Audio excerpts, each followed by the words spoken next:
Buenas noches. Gran fin de De verdad que fue un gran esfuerzo para todos el fin de, pero fue de muchísima bendición. Agradezco de nuevo por tanto trabajo, tanto esfuerzo. Fue de mucha bendición y es parte de la idea de la iglesia, poder ser de bendición a otros también. Y creo que ayer cumplimos con ese objetivo.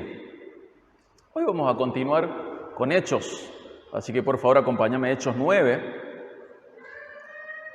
Ya hemos pasado 2 veces por Hechos 9. En Hechos 9 vemos la conversión de Saulo en el camino a Damasco. Y esto nos ofrece el ejemplo de una conversión registrada por la Biblia y nos permite ver algunos factores claves de lo que es una conversión. Por ejemplo, o en función a esto, hoy vamos a poner el foco de atención en la conversión de Pablo, con los elementos característicos de una conversión genuina. No va a estar sobre Ananías como estuvo el otro día, sino que ni siquiera con otros aspectos de Pablo, sino que el foco va a ser la conversión.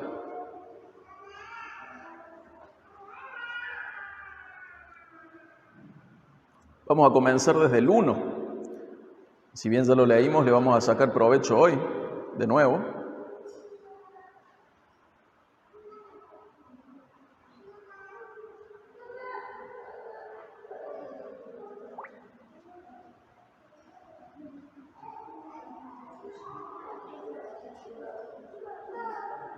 Dice Hechos 1, vamos a ver el primer punto del 9 al 7, 1, 9 al 7.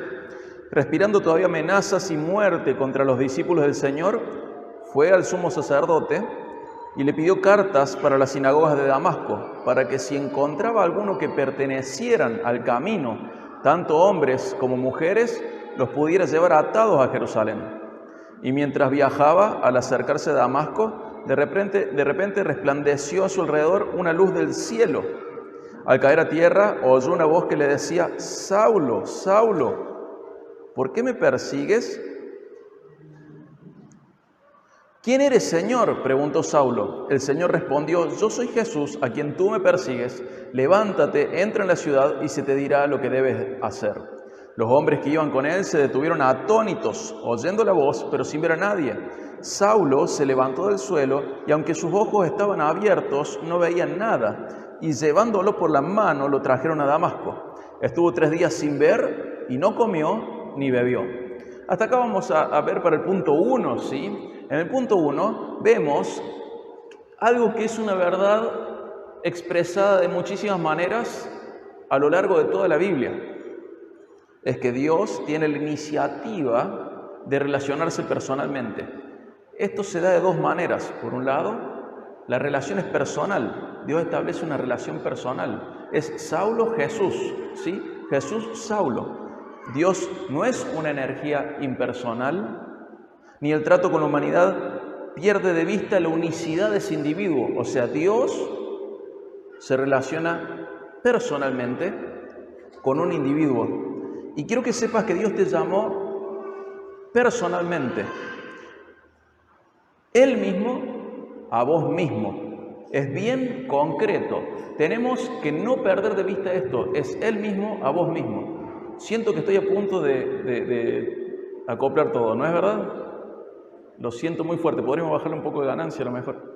Entonces grita un poquito más, pero se siente menos. Dios te llamó personalmente, Él mismo a vos mismo, y eso es bien concreto. Por un lado está esta relación personal, pero por otro lado, insistimos, está la iniciativa de Dios, que forma parte de lo mismo. Dios tiene la iniciativa de relacionarse personalmente, pero son 2 cosas, iniciativa y relación personal.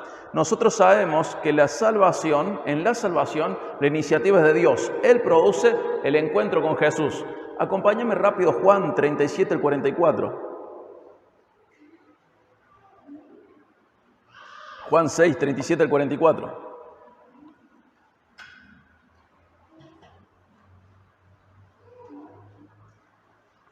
Juan 6, 37 al 44. El 37 dice: todo lo que el Padre me da, vendrá a mí.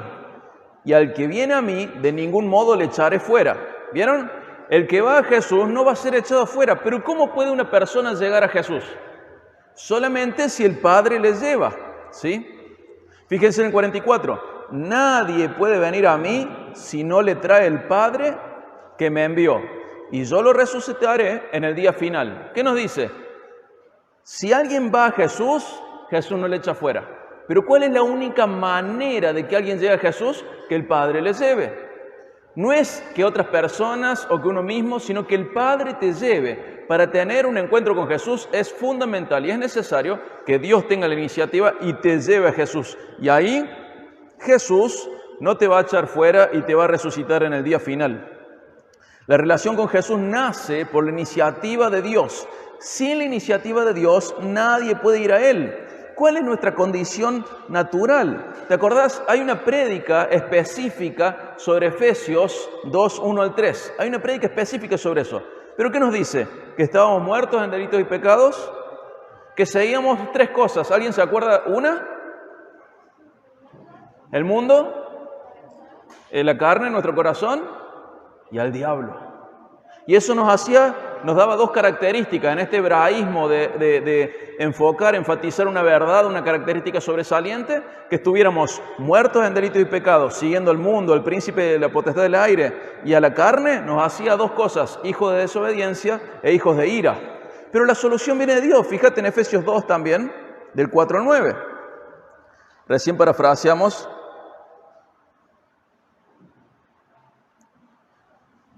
Efesios 2, 1 al 3, pero fíjate qué glorioso que es Efesios 2, 4, 9. Comienza con ese pero que nos da el alivio, el contraste.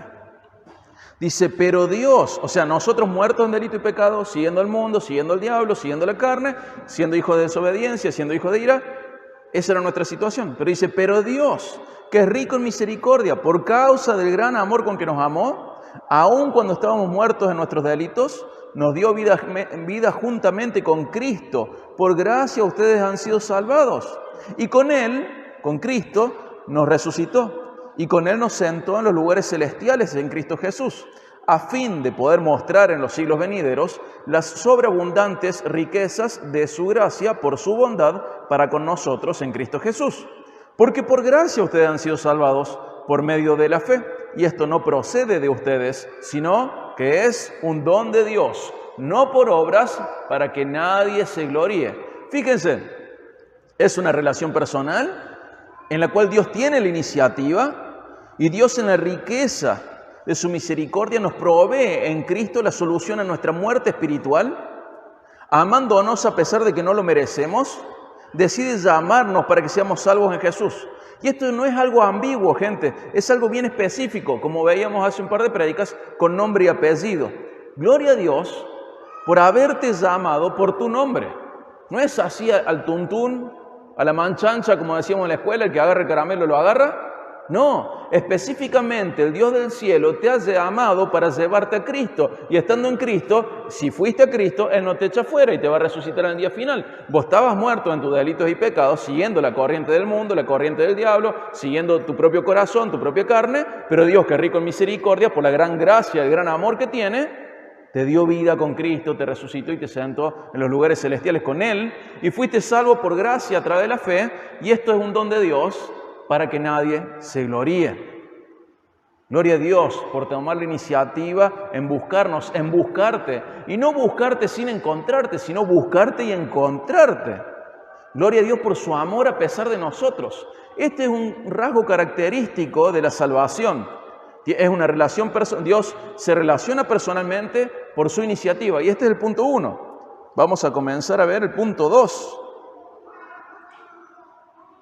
Volvemos a Hechos 9.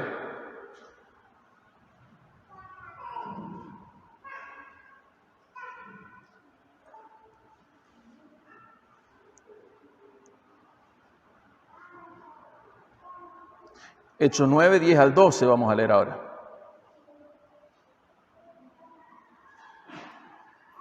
Dice, había en Damasco cierto discípulo llamado Ananías, y el Señor le dijo en una visión, Ananías, aquí estoy, Señor, contestó él. El Señor le dijo, levántate y ve a la calle que se llama Derecha y pregunta en la casa de Judas por un hombre de Tarso llamado Saulo, para que él esté orando. Y ha visto en una visión a un hombre llamado Ananías que entra y pone las manos sobre él para que él recobre la vista. ¿Cuál es el punto 2? Que Dios guía la historia para que sus planes se concreten. Dios tiene un plan para la historia y Él lo está llevando a cabo constantemente. Fíjense lo que dice Isaías 46, 9 al 10. Isaías 46, 9 al 10.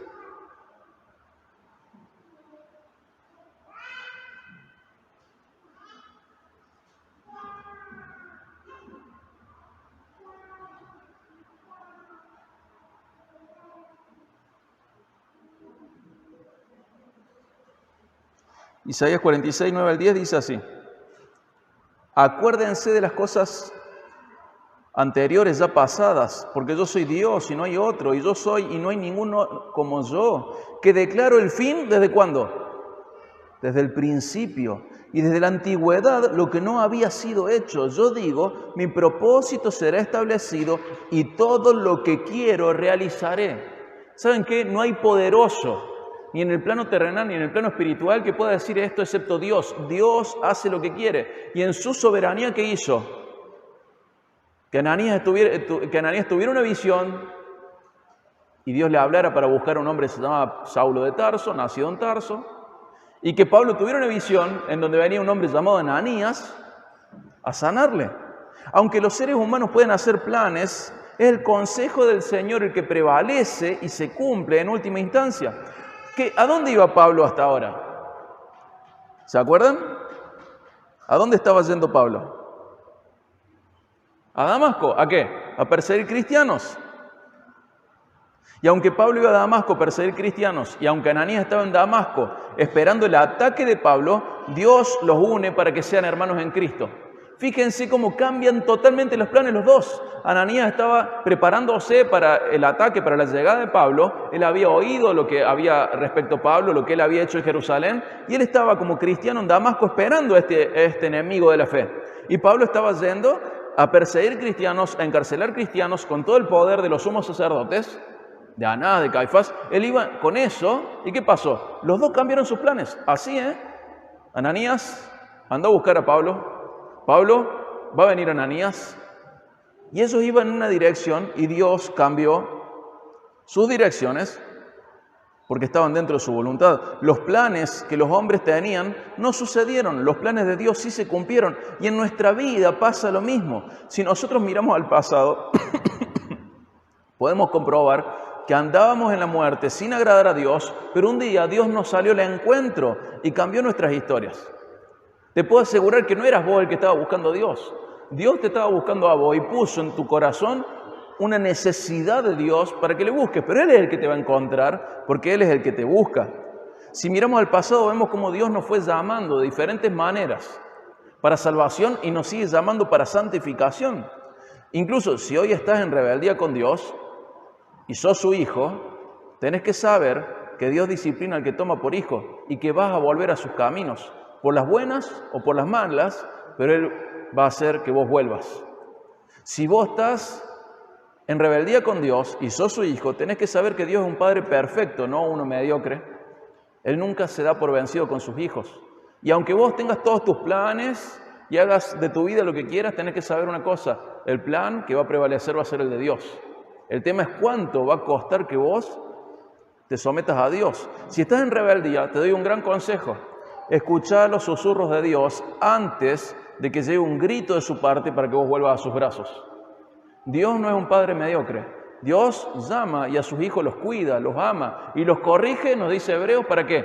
Para que Él tenga un fruto de justicia en nosotros, de rectitud. Él disciplina a aquel que toma por hijo. Y aunque vos hagas tus planes, tenés que saber que los planes de Dios son los que se van a cumplir. Vos podés vivir en rebeldía, pero el Señor un día te va a agarrar de las orejas y te va a decir: mira, vos pertenecés a este reino, a este pueblo, y tenés que comportarte de esta manera. Entonces, punto 1, Dios tiene la iniciativa de relacionarse personalmente. Punto 2, Dios guía la historia para que sus planes se concreten. Vamos al punto 3, vamos a leer Hechos 9, 13 al 16, para el punto 3.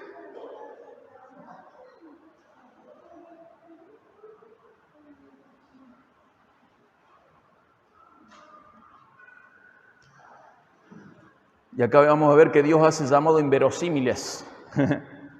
Hechos 9, 13 al 16. Pero Ananías respondió: Señor, he oído de muchos acerca de este hombre. ¿Cuánto mal ha hecho a tus santos en Jerusalén? Y aquí tiene autoridad de los principales sacerdotes para prender a todos los que invocan tu nombre. Pero el Señor le dijo: Ve, porque Él es mi instrumento escogido para llevar mi nombre en presencia de los gentiles, de los reyes y de los israelitas, porque yo le mostraré cuánto debe padecer por mi nombre. ¿Por qué digo que Dios hace llamados inverosímiles? Porque Dios llama a personas que a los ojos humanos serían, entre comillas, inllamables. Nosotros no los elegiríamos. Bajo nuestra perspectiva, un llamado como el llamado a Pablo es totalmente improbable. Pero a pesar de lo que la persona es antes de que Dios la alcance, Dios la va a llamar si ha decidido llamarla. No hay vida tan oscura que no pueda ser transformada por la luz amorosa de Dios. Pablo es un perseguidor de la iglesia, un perseguidor de Cristo, un enemigo de Cristo, pero tenemos que saber que no hay ninguna vida tan oscura como para que no pueda ser alcanzada por la luz amorosa de Dios. Oscar Wilde, un novelista irlandés, en su obra Un marido ideal, en 1895, dijo: no hay santo sin pasado ni pecador sin futuro. Y es una realidad. Y este novelista, por gracia común, la pudo expresar. No hay santo sin pasado ni pecador sin futuro. No se trata de cuán probable es que Dios te llame. Se trata de que Dios, ejerciendo su libre voluntad, soberana voluntad, ha decidido llamar a quien Él quiera. Él decide llevar a gente a Cristo. Y la idea de esto es que cualquier persona, sin importar su pasado, puede ser perdonada, puede ser transformada por la gracia de Dios. Y esto es un tema central en la fe cristiana. Esto es central en la fe cristiana. Dios llama a personas cuya elección es inverosímil. ¿Por qué lo hace así? ¿Se acuerdan 1 Corintios 1 al final? No lo busquemos, pero ¿se acuerdan que Dios escogió lo mejor del mundo? No. ¿Lo más fuerte? No. ¿Lo más poderoso? No. ¿Lo más sabio? No. Y escogió lo peorcito del mundo y termina en 1 Corintios 1, 29, termina así diciendo: para que nadie se jacte delante de Dios. ¿Por qué podemos ver como inverosímil esto? Porque todos buscaríamos, para armar un equipo, buscaríamos los mejores. Y Dios, para armar a su familia, no a su equipo, a su familia, ha buscado los peores. Gente a los cuales nosotros no los llamaríamos. Yo no me llamaría a mí mismo. Y si vos tenés una idea correcta de tu propia vida, tampoco te llamarías a vos mismo. O si tenés una idea correcta de Dios y una idea correcta de vos, tampoco te llamarías. Y si te llamarías es porque tenés un gran problema de orgullo. Pero es normal, porque Dios elige los peores. Pero el llamado de Dios es prácticamente inverosímil. Es increíble, es difícil de entender. Este es el punto 3. El punto 1 es: Dios tiene la iniciativa de relacionarse personalmente. El punto 2 es: Dios guía la historia para que sus planes se concreten. El punto 3 es: Dios hace llamados inverosímiles. Vamos al punto 4. Acompáñame a Hechos 9, 17 al 29. El punto 4.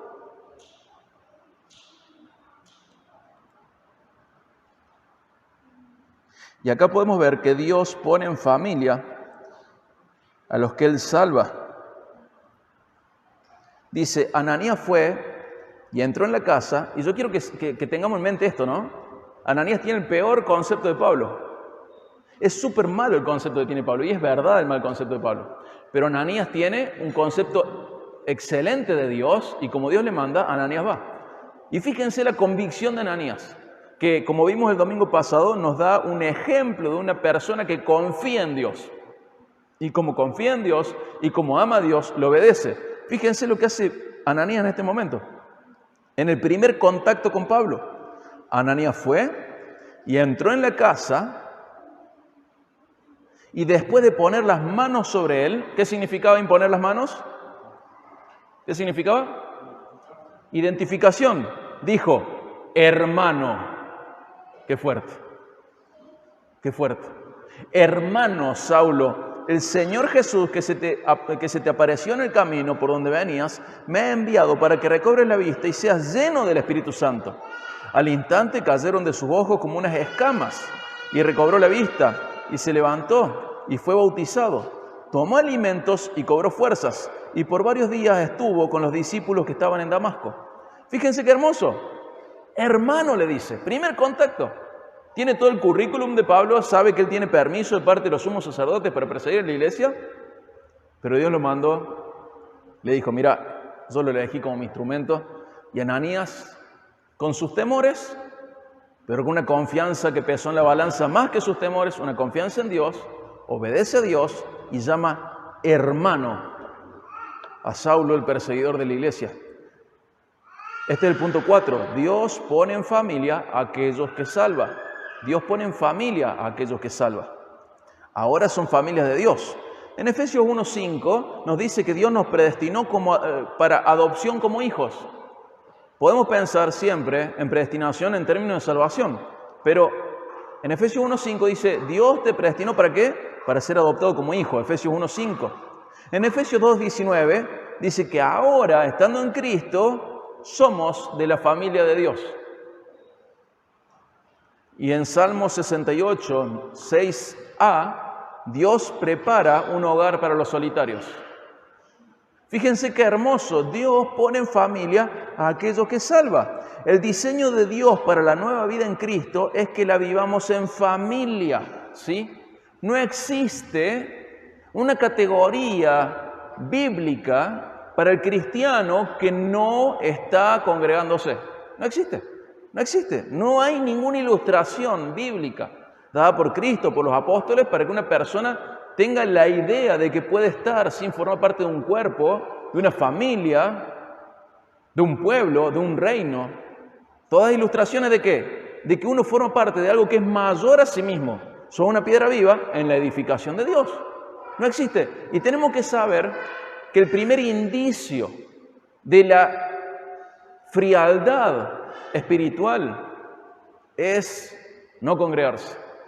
Y el primer indicio muchas veces de la mediocridad espiritual es no querer asistir, de ser tibio, no querer asistir a congregarse.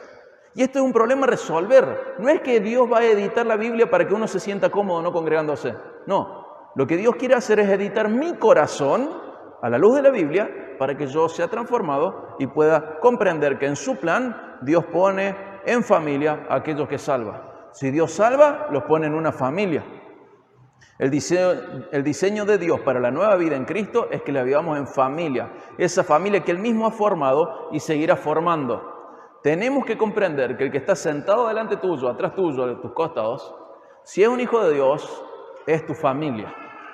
Y no una familia con un lazo sanguíneo que se pudre en la tierra, sino familia con un lazo sanguíneo con un valor imperecedero, eterno, la sangre preciosa de Cristo. Vamos al punto 5. En Hechos 9:20 podemos ver un poco del punto 5.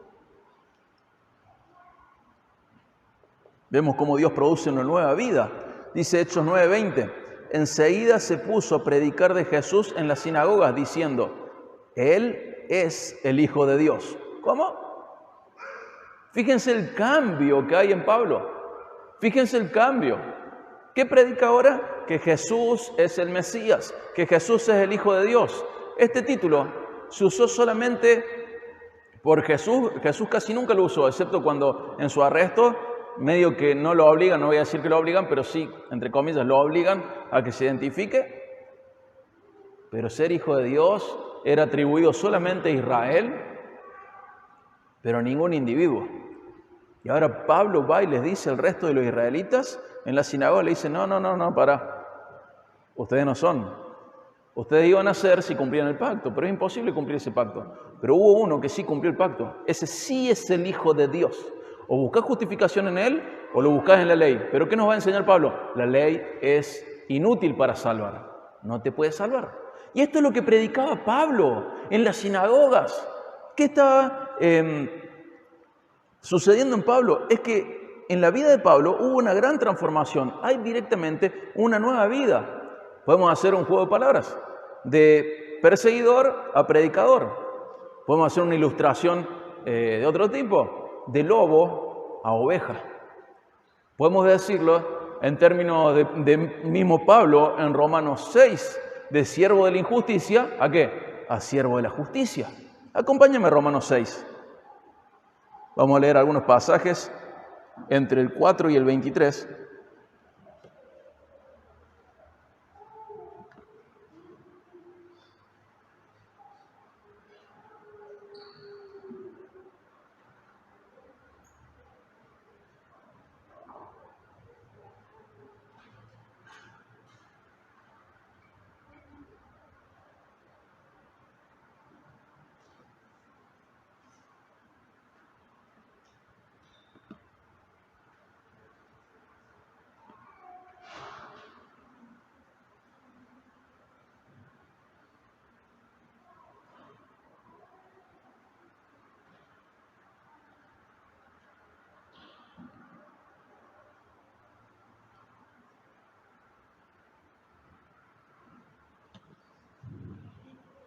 Dice Romanos 6:4, por tanto hemos sido sepultados con Él por medio del bautismo para muerte, a fin de que como Cristo resucitó de entre los muertos por la gloria del Padre, así también nosotros andemos ¿en qué? En novedad de vida. ¿Qué significa novedad de vida? Una vida nueva. Dice el 6:6, sabemos esto, que nuestro viejo hombre fue crucificado con Cristo, para que nuestro cuerpo de pecado fuera destruido, a fin de que no seamos esclavos del pecado. Porque el que ha muerto ha sido libertado del pecado. Saltamos al 11. Así también ustedes considérense muertos para el pecado, pero vivos para Dios en Cristo Jesús. Hemos hablado mucho de esto. Saltamos al 12 y 13.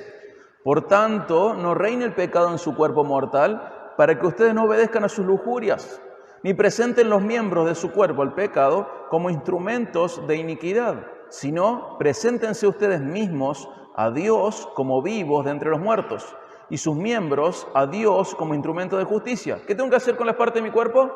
Son instrumentos tuyos.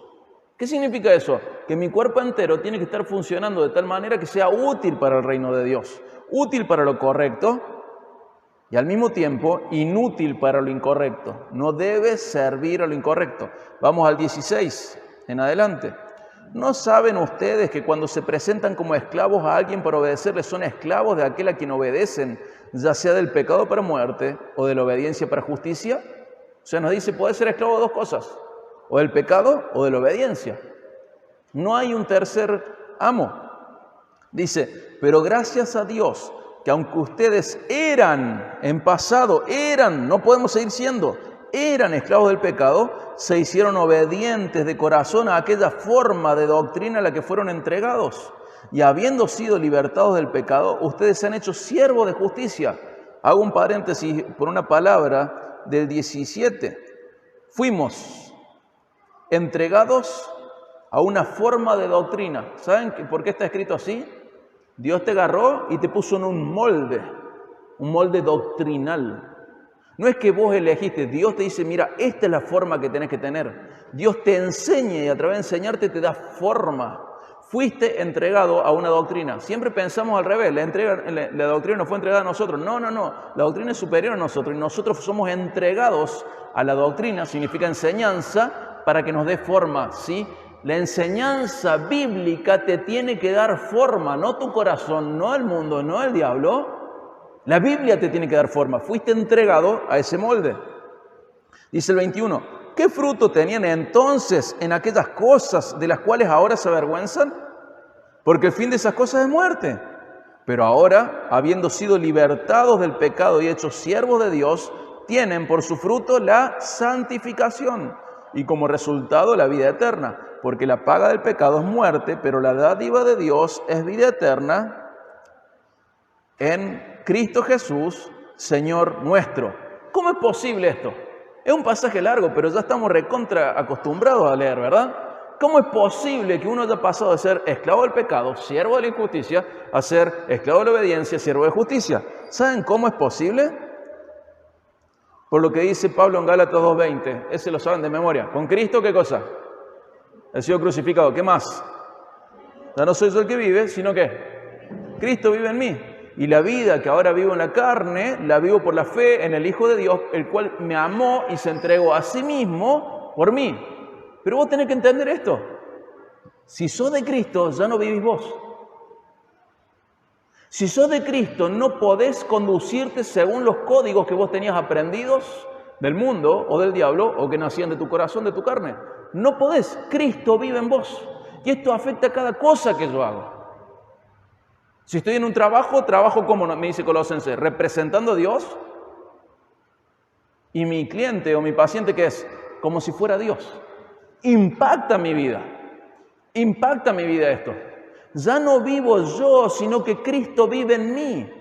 Lo que vivo en la carne, ahora lo vivo en la fe del que dio su vida por mí.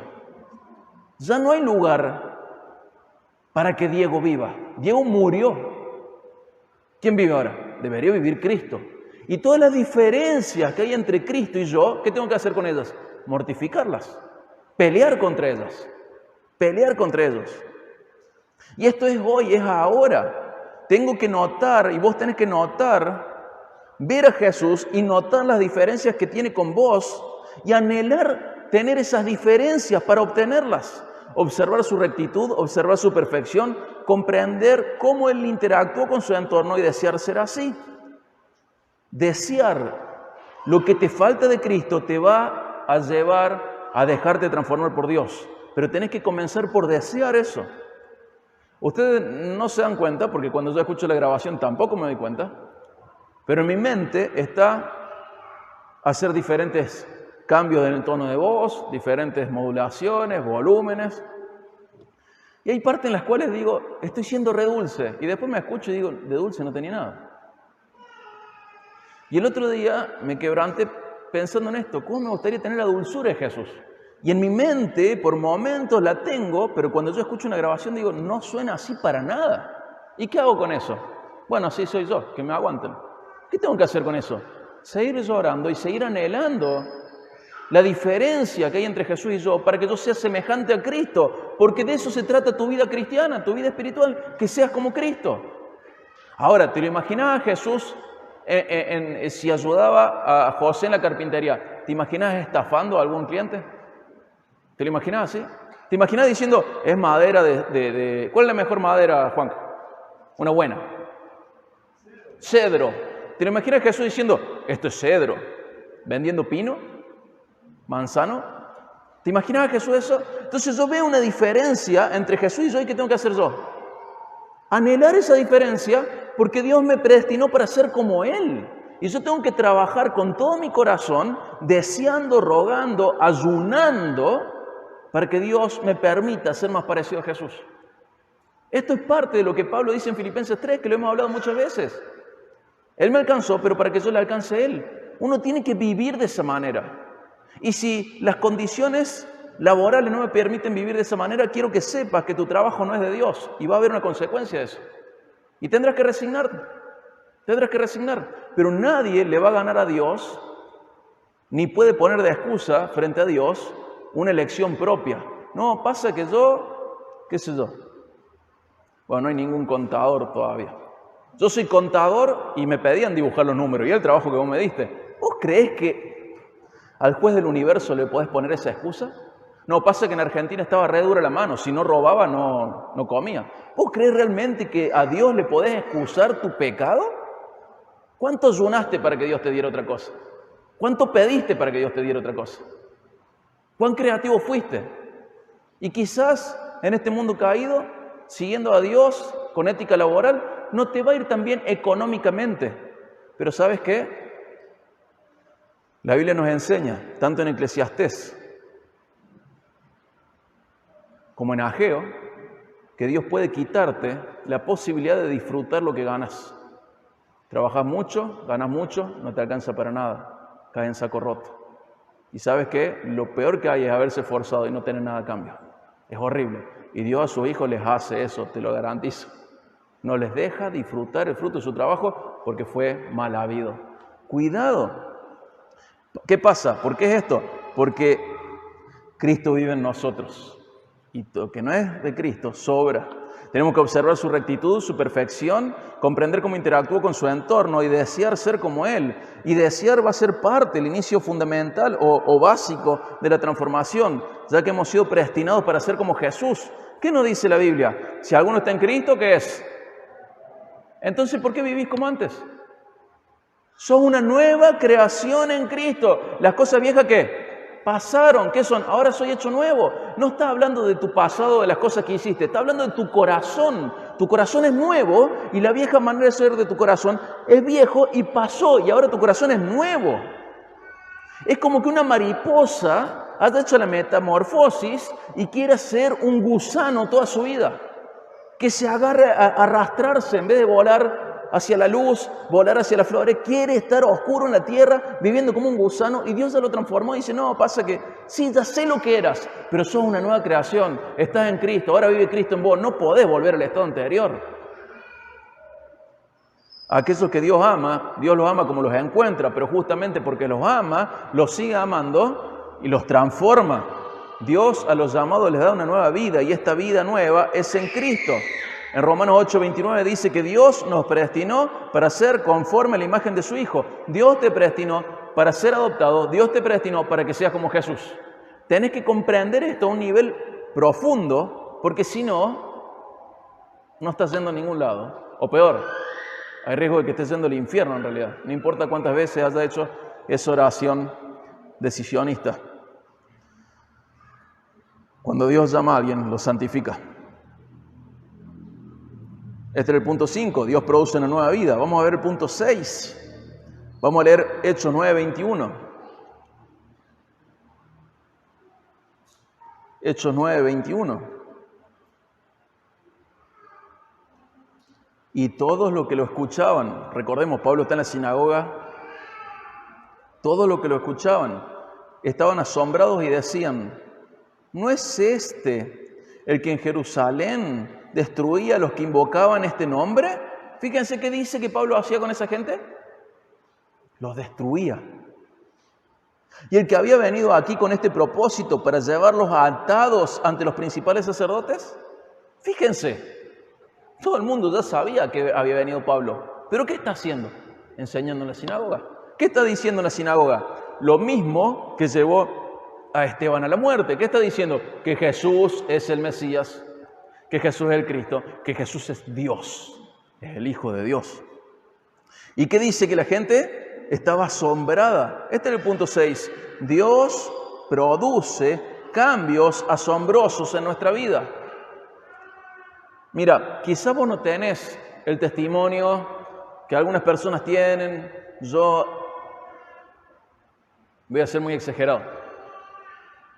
Yo sobreviví a un aborto, fui prostituta, drogadicto, vendedor de esclavos y Dios me salvó. Quizás no es ese tu testimonio, quizás sí, quizás no. Pero ¿cómo puede asombrar a su entorno una persona que ha sido transformada sin que tenga este testimonio tan complejo? ¿Cómo puede ser? ¿Sabes cuándo se nota? ¿Cuándo puede asombrar a alguien? Cuando perdonas. Y que la gente diga, ¿eso le vas a perdonar? Cuando vos tratás al otro como mejor que vos mismo, como si fuera más importante que vos, que es lo que nos enseña la Biblia. La gente va a decir, ¿qué? Mira. Cuando, esta nos llevamos marzo varios, de los que tenemos carácter fuerte, cuando das una blanda respuesta. ¿Qué? Sorprendente. Dios realiza cambios sorprendentes, asombrosos en nuestra vida. Este es el punto 6. Él realiza cambios sorprendentes en nuestra vida. Son sorprendentes. Fíjate, esto tiene muchas manifestaciones. Acompáñame a 1 Pedro 4, 3 al 4. 1 Pedro 4, 3 al 4. Que también tenemos una prédica sobre 1 Pedro. Varias prédicas.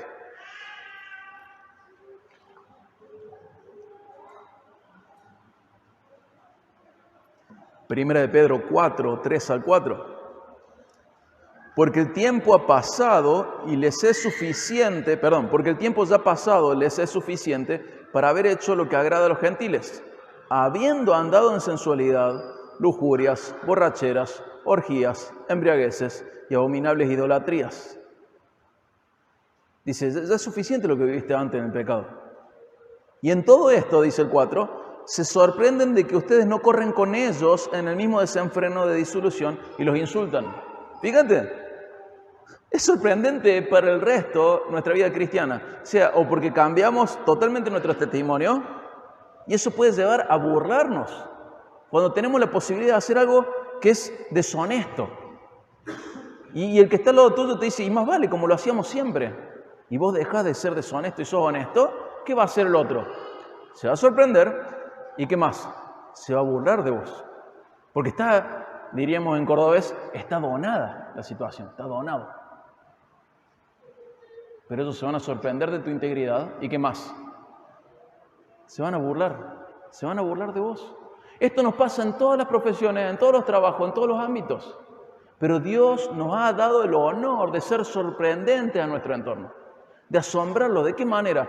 Al ver los cambios en nuestro corazón y la diferencia de prioridades, la diferencia que hay entre nosotros y ellos, la gente queda sorprendida, queda realmente sorprendida. Si nosotros pensamos en personas históricas, incluso sin que sean dentro del cristianismo, ¿a quiénes recordamos? ¿Recordamos los peores? ¿Y a quién más? A los de mayor moral. Hasta el mundo sabe, a lo largo del tiempo, que la moral es valiosa. Los que dieron su vida por causas nobles, por la independencia, por abolir la esclavitud, por trabajar contra la trata de personas, de mujeres, por el sufragio universal. Decir, mira qué bueno esto, mira qué bueno esto. Bueno, entonces si el mundo entiende el valor de la moral, ¿vos vas a dejar de vivir una vida moral simplemente porque los que están alrededor tuyo se burlan? ¿Vas a ser desleal a Dios y vas a deshonrar a Dios solamente por eso? O sea que te importa más tu entorno y las burlas de ellos que la sonrisa de tu Salvador. En términos prácticos, estás eligiendo que el diablo nos acuse y se burle de nosotros frente al Padre por lo que el Padre compró, diciéndole, mira Dios, hiciste una mala compra, lo compraste fulanito y sigues sirviendo para mi reino. Y el diablo acusándonos, burlándose de la redención. Eso no debería ser así, y mucho menos los que están alrededor nuestro. Fíjate cómo es la transformación, acompáñame a Efesios 4:28. Efesios 4:28.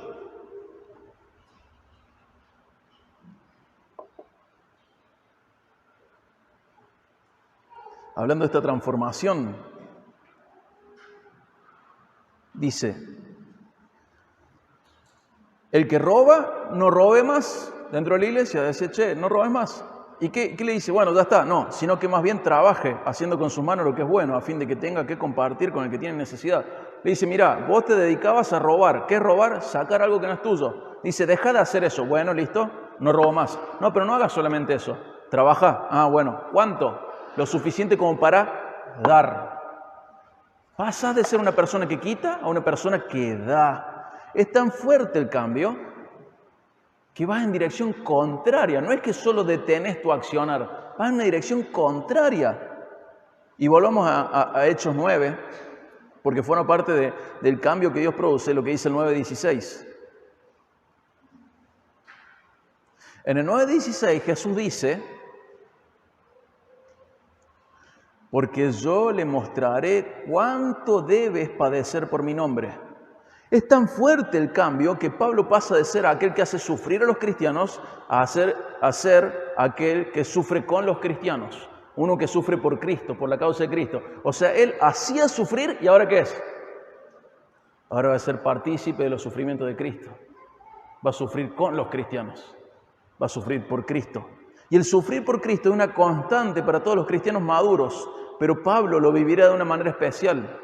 Billy Graham y muchos otros han dicho una idea más o menos así. Dios tuvo un hijo sin pecado, pero no tuvo ninguno sin sufrimiento. Tienes que saber, hermano, que en tu madurez cristiana vas a sufrir. Jesús sufrió, Si esto le pasó a los maestros, al maestro, ¿cuánto más le va a pasar a los siervos? Esto le pasó al Señor, ¿cuánto más a los siervos? Vas a sufrir. Parte de la transformación de Pablo también radica en esto. Alguien que hacía sufrir y ahora va a ser alguien que sufre. ¿Y por qué sufrimos? Bueno, en parte porque estamos en territorio enemigo. Ahora te pregunto, si el enemigo no te ataca, es porque no te reconoce como un seguidor de Cristo. ¿O porque no estás continuando con el ministerio terrenal de Jesús? ¿Estás evitando sufrir, ser partícipe de sus sufrimientos? Si vos sos un cristiano genuino, madurando, vas a sufrir por Cristo. Y es tan grande el cambio. Voy a hacer una lectura de las cosas que nos dice Pablo de su sufrimiento en 2 Corintios 11, 16 al 33. Miren, ha trabajado arduamente sin descanso, o sea, laburaba a full en el ministerio, sin descanso, hasta quedarse sin fuerzas. Había sido encarcelado y azotado varias veces. Fue expuesto a peligro de muerte en muchas ocasiones. Fue golpeado con varas. Fue apedreado. Fue náufrago en el mar. Enfrentó peligro de parte de los judíos, sus compatriotas, y también de parte de los gentiles. Pasó hambre, pasó sed, pasó frío, no tuvo ropa y pasó desnudez. La humillación que trae la desnudez pública, y fue objeto de falsas acusaciones. ¿Sabes por qué le pasó todo esto a Pablo? Por Cristo. Fíjate qué grande el cambio. Él no reniega de esto.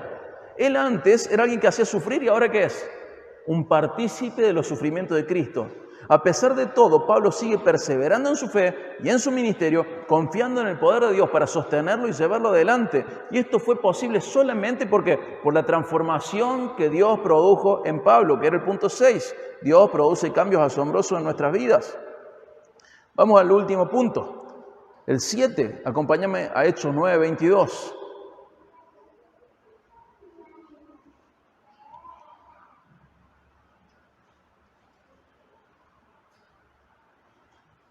Hechos 9, 22. Dios produce frutos para su propia gloria. Dice el 22. Pero Saulo seguía fortaleciéndose y confundiendo a los judíos que habitaban en Damasco, demostrando que este Jesús es el Cristo. Mucho fruto. Dios produce mucho fruto para su gloria. Fíjense, Juan 15, 16.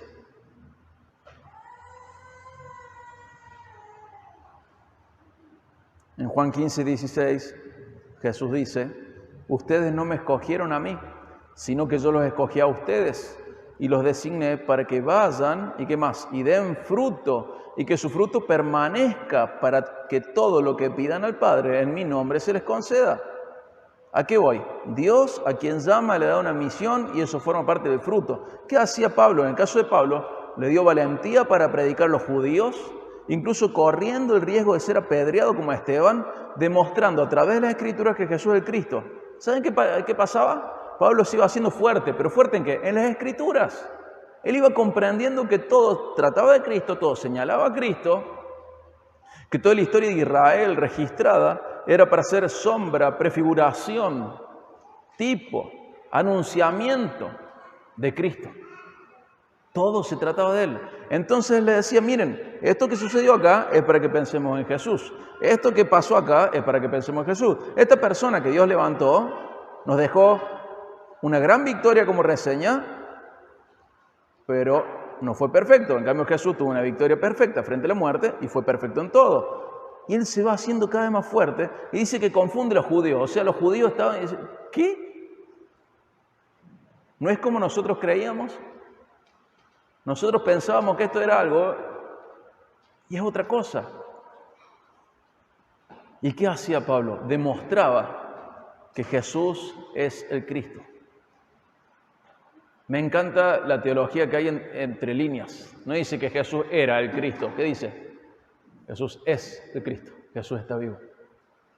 Fíjense qué hermoso cómo Dios produce frutos en Pablo, le da valentía, le da entendimiento sobre la Biblia. ¿Por qué? Porque Dios a quien salva lo hace fructífero. Y este es un gran honor que Él nos da, ser parte activa de su obra en la tierra, ser siervos de Dios.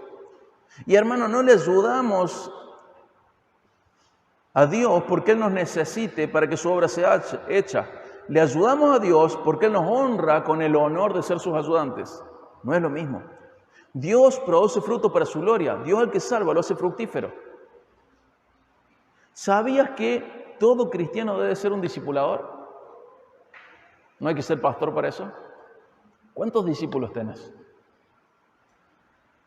Tu actividad que te ayuda a acompañar a otros a Jesús y a crecer según Jesús es discipulado. Puede ser a través de una actividad informal, puede ser a través del acompañamiento y brindarle ejemplo, pero tenés que ser intencional en discipular. Quiero que sepas que Dios al que salva lo hace fructífero. Lo hace fructífero. Y te hace valiente. Y te ayuda a permanecer en la fe. Te ayuda a elegir la santidad en vez del pecado. Te sostiene el Señor. Porque Él es glorificado en que vos permanezcas en pie. Él no quiere que vos caigas. Es otra historia si vos realmente querés caer. Porque el Señor en algún momento te va a decir, ¿querés quemarte? Quémate. Pero las reglas del juego nunca van a cambiar. Él produce frutos en aquellos a los que salva. Y eso es un honor que nos da. Conclusión. La conversión de Saulo es un testimonio del poder transformador de Dios en nuestras vidas. Son 7 puntos que señalé. Podríamos hablar mucho más de este pasaje, pero Dios tiene la iniciativa de relacionarse personalmente. Así es en la salvación. Dios guía la historia para que sus planes se concreten y sean salvos aquellos que deben ser salvos. Dios hace llamados inverosímiles. Hermano, si Dios me llamó a mí, ¿cómo no te va a llamar a vos?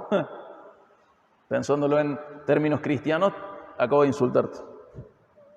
Pero Dios hace llamados inverosímiles. Eso nos tiene que dar fe. Realmente puedo haber sido llamado por Dios y realmente fulanito puede ser llamado por Dios. Dios pone en familia a aquellos que salva. Dios produce una nueva vida. Dios produce cambios asombrosos en nuestras vidas. Y Dios produce fruto para su propia gloria. Hermano, que esta historia nos anime a confiar en Dios, que ver la conversión de Pablo nos anime a confiar en Dios, en su trabajo en nuestras propias vidas y en el potencial de aquellos que aún no han sido alcanzados, que están a nuestro alrededor, incluso aquellos que parecen ser los más improbables candidatos para la salvación. Y que esto nos ayude a valorar la salvación y vivir a la luz de la obra de Dios a favor nuestro en Cristo. Hermano, todo esto está escrito y está registrado para que vos lo veas. Gran hermano está ahí registrado para que vos pierdas tu tiempo.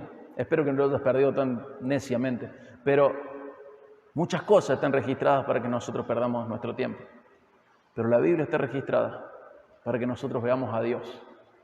Y en la vida de Pablo, en la historia de Pablo, podemos ver mucho de Dios. Podemos ver como la conversión, por ejemplo, en Hechos 9. Aprovecha la Biblia, conoce más y mejor a Dios, y que esto nos lleve a valorar más la salvación y a vivir a la luz de la obra que Dios hizo a favor nuestro en Cristo. Amén. Vamos a orar. Padre, agradecemos que haya quedado registrada con tanto detalle útil la conversión de Pablo. Agradecemos, Señor, que en ella podemos comprender parte de lo que sucedió con nosotros y parte de lo que debe suceder con nosotros. Rogamos tu bendición, Señor, que este tiempo escuchando tu palabra sea aprovechado, sea útil, sea fructífero.